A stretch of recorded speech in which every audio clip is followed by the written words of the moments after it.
ગઈકાલે ગડોદરા police station વિસ્તારની અંદર એક પ્રિયંકા મેગા સિટીની અંદર એક શ્રી સાંઈ ક્લિનિક આવેલી છે હોસ્પિટલ, જેના ડૉક્ટર શામજીભાઈ જાદવભાઈ બલદાણિયા ઉપર એક એસિડ એટેકની ઘટના બનેલી હતી. બનાવ સાંજે 7:30થી લઈને 8 વાગ્યાનો બનાવ હતો અને જ્યારે એસિડ એટેક થયા પછી ડૉક્ટરને તાત્કાલિક નજીકની હોસ્પિટલમાં સારવાર લઈ જવામાં આવેલા હતા અને ડૉક્ટરને અત્યારે વૃંદમ હોસ્પિટલ ખાતે એમની સારવાર ચાલી રહી છે.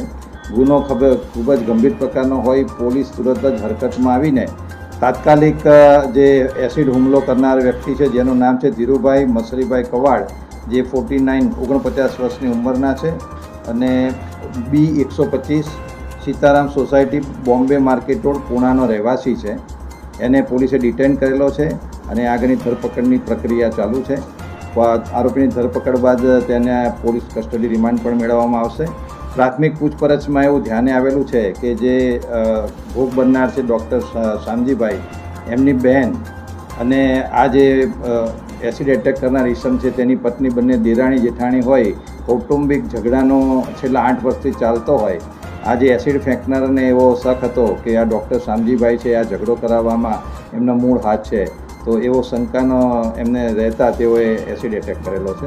આરોપીને અત્યારે ડિટેન કરવામાં આવેલ છે અને આગળની કાર્યવાહી પોલીસ કરી રહી છે. સર, એસિડ કયા પ્રકારનું હતું અને ક્યાંથી લાગ્યું હતું? એસિડ એ જ્યારે ત્યાં એને પોતે હીરાનો ધંધો કરે છે અને એ પોતે અત્યારે ક્યાંથી લાવ્યો એ બધું પોલીસ કસ્ટડી રિમાન્ડ દ્વારા અમે મેળવી એની તપાસ કરવામાં. મેં જણાવ્યું એ પ્રમાણે જે ડૉક્ટર છે એમના બહેન, એમનું નામ ગીતાબેન છે, એ અને આ જે એસિડ ફેંકનાર છે એના પત્ની બંને દેરાણી જેઠાણી છે અને બંને વચ્ચે છેલ્લા 8 વર્ષથી કૌટુંબિક ઝઘડા ચાલે છે. એનું આ વૈમનસ્ય રાખીને એસિડ એટેક. આભાર.